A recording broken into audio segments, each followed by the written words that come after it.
Hi friends, welcome to news pocket.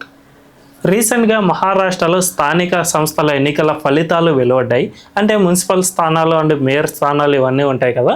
ఇక్కడ ఫలితాలు వెలువడగా కొన్ని పార్టీలకు విజయం దక్కింది, మరికొన్ని పార్టీలు చతికిల పడిపోయాయి. ఈ రిజల్ట్ పక్కన ఉంచితే మనం ఈ ఫలితాల్లో మాలేగావ్లో జరిగిన మున్సిపల్ ఎన్నికలను ఒక్కసారి క్షుణ్ణంగా పరిశీలన చేయాల్సిన అవసరం ఎంతైనా ఉంది.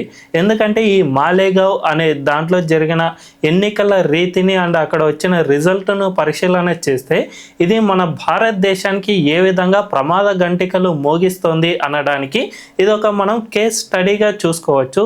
కాంగ్రెస్ పార్టీ ఈ ప్రాంతంలో అండ్ మన దేశవ్యాప్తంగా బుజ్జగింపు రాజకీయాలను చాలా ఎక్కువగా చేస్తూ ఉన్నది అన్నది మనకు అందరికీ బాగానే తెలుసు. సో ఈ బుజ్జగింపు రాజకీయాల వల్ల మాలేగావ్ ఒక మినీ పాకిస్తాన్గా మారిపోవడమే కాకుండా భవిష్యత్ తరాలకు ఒక ప్రమాద గంటికను సైతం సూచిస్తుంది. మరి ఆ ప్రమాదం ఏమిటి అనే విషయాన్ని మనం ఈ వీడియోలో తెలుసుకుందాం.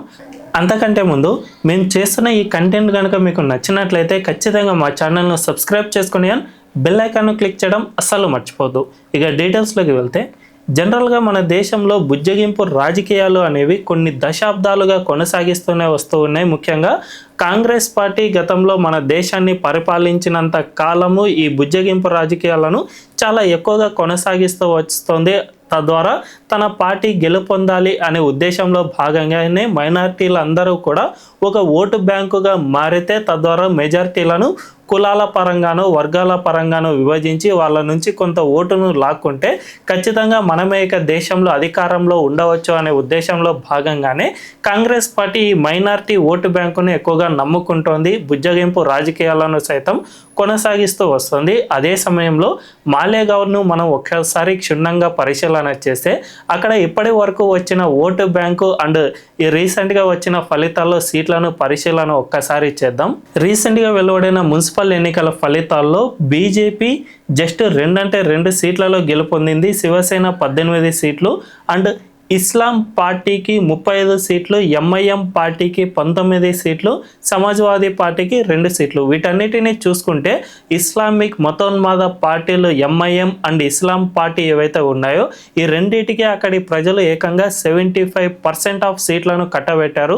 ప్రధాన పార్టీలైన శివసేనను పక్కన పెట్టేశారు అండ్ నేషనల్ పార్టీలైన బీజేపీ, కాంగ్రెస్లను సైతం అక్కడి ప్రజలు పూర్తిగా తిప్పికొట్టేశారు. పూర్తిగా ఇస్లామిక్ మతోన్మాద పార్టీలనే వాళ్ళు ఎంచుకున్నారు. సరిగ్గా మనం 2017 రిజల్ట్ను ఒక్కసారి పరిశీలన చేస్తే అప్పట్లో కాంగ్రెస్ పార్టీకి 28 కౌన్సిలర్ సీట్లు సాధించింది. అంతేకాకుండా ఎన్సీపీ ప్లస్ అలయన్స్ అన్నీ కలిపి 26 సీట్లలో గెలుపొందాయి. Shiv Sena 13, BJP 9, MIM 7. ఇవన్నీ చూసుకుంటే గతంలో అంటే 10 ఏళ్ల క్రితమే కాంగ్రెస్ పార్టీ అండ్ ఎన్సీపీ ఇవన్నీ కూడా మహారాష్ట్రలో ప్రధాన పార్టీలు అండ్ కాంగ్రెస్ పార్టీ జాతీయ పార్టీ కాబట్టి వీటికి ఒకదానికి 28 అండ్ 26 రావడం అంటే ఇందులో ఎక్కడా కూడా ఆశ్చర్యం లేదు. కానీ జస్ట్ 10 సంవత్సరాలు తిరగగానే అక్కడ పూర్తిగా కాంగ్రెస్ పార్టీని, బీజేపీ, శివసేన వీటన్నిటినీ సైతం పక్కన పెట్టి ఇస్లాం పార్టీ అండ్ ఎంఐఎం పార్టీ లాంటి మతోన్మాద పార్టీలు అక్కడ గెలుపొందాయి అంటే పరిస్థితి ఎంత భయానకంగా ఉందో అర్థం చేసుకోవచ్చు. మాలేగావ్లో ఏకంగా 78% ఆఫ్ ముస్లిం జనాభా ఉంది. అక్కడ దాన్ని ఒక మినీ పాకిస్తాన్గా సైతం పిలుస్తూ ఉంటారు. అక్కడ ఎక్కువగా ఇల్లీగల్ యాక్టివిటీస్ అనేవి జరుగుతూ ఉంటాయి. అంతేకాకుండా ఈ మతోన్మాదం అనేది అక్కడ కొన్ని సంస్థలు అండ్ రాజకీయ పార్టీలు కలిసి పెద్ద ఎత్తున క్రియేట్ చేస్తూ ఉన్నాయి. ప్రజల్లో ఒక ఉన్మాదపు భావజాలాన్ని తీసుకొస్తూ ఉన్నాయి అనే ఆరోపణలు చాలా ఎక్కువగా ఉన్నాయి. కాబట్టి ఖచ్చితంగా మాలేగావ్ను మనం ఒక కేస్ స్టడీగానే చూసుకోవాలి.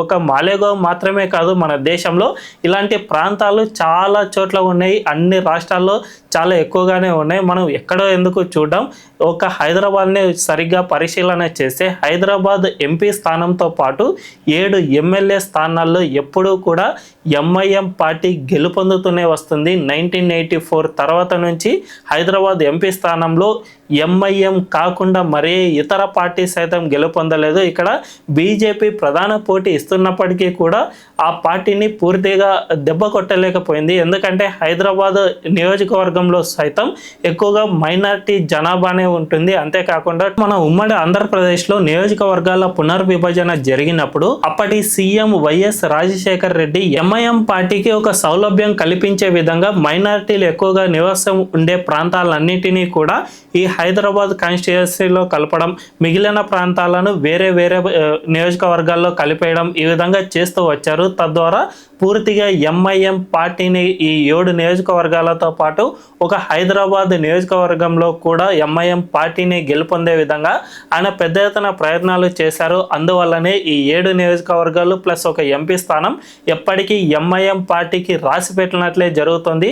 అది ఇంకా భవిష్యత్తులో కొనసాగుతూనే ఉంటుంది. కాబట్టి ఖచ్చితంగా ఇలాంటి ప్రాంతాలు ఒక హైదరాబాద్ అండ్ మాలేగావ్లో మాత్రమే కాదు, యావత్ భారతదేశ వ్యాప్తంగా ఇవన్నీ కూడా ప్రమాద గంటికలు మోగిస్తూనే ఉన్నాయి.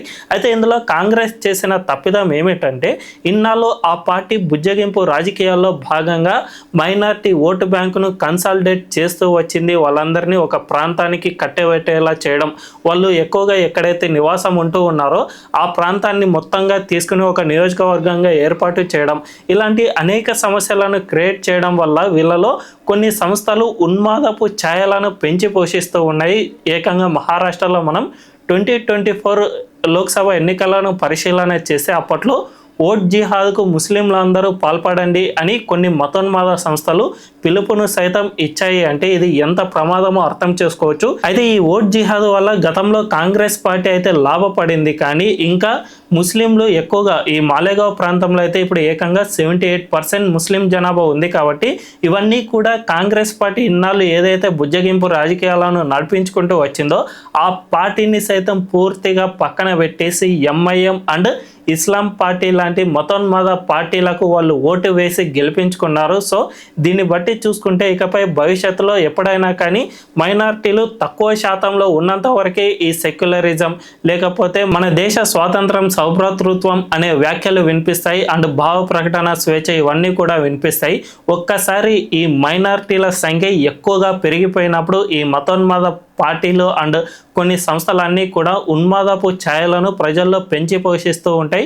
తద్వారా ఏకంగా ఈ కాంగ్రెస్ కాదు కదా మరే ఇతర పార్టీని సైతం వీళ్ళు యాక్సెప్ట్ చేయరు. పూర్తిగా ఉన్మాదపు పార్టీలకు ఉనికి పెరిగిపోతుంది. తద్వారా మన భారతదేశ వ్యాప్తంగా ఇలాంటి పార్టీలన్నీ పెరిగిపోతాయి. అప్పుడు కాంగ్రెస్ పార్టీ ఎంత సెక్యులరిజం భావాలను వల్లె వేసినా కూడా లాభం ఉండదని చెప్పుకోవచ్చు. మరి ఇప్పటికైనా ఆ పార్టీ మారుతుందా? ఈ గత అనుభవాలన్నిటినీ దృష్టిలో పెట్టుకుని భవిష్యత్తులో అయినా బుజ్జగింపు రాజకీయాలను మానుకుంటుందా అనేది తెలియాలంటే వేచి చూడాల్సిందే. మరి ఈ విషయంపై మీ అభిప్రాయం ఏంటో కామెంట్ల రూపంలో తెలియజేయండి. అండ్ ఈ వీడియో కనుక మీకు నచ్చినట్లయితే ఖచ్చితంగా మా ఛానల్ను సబ్స్క్రైబ్ చేసుకుని బెల్ ఐకాన్ను క్లిక్ చేయడం అస్సలు మర్చిపోవద్దు. Thank you.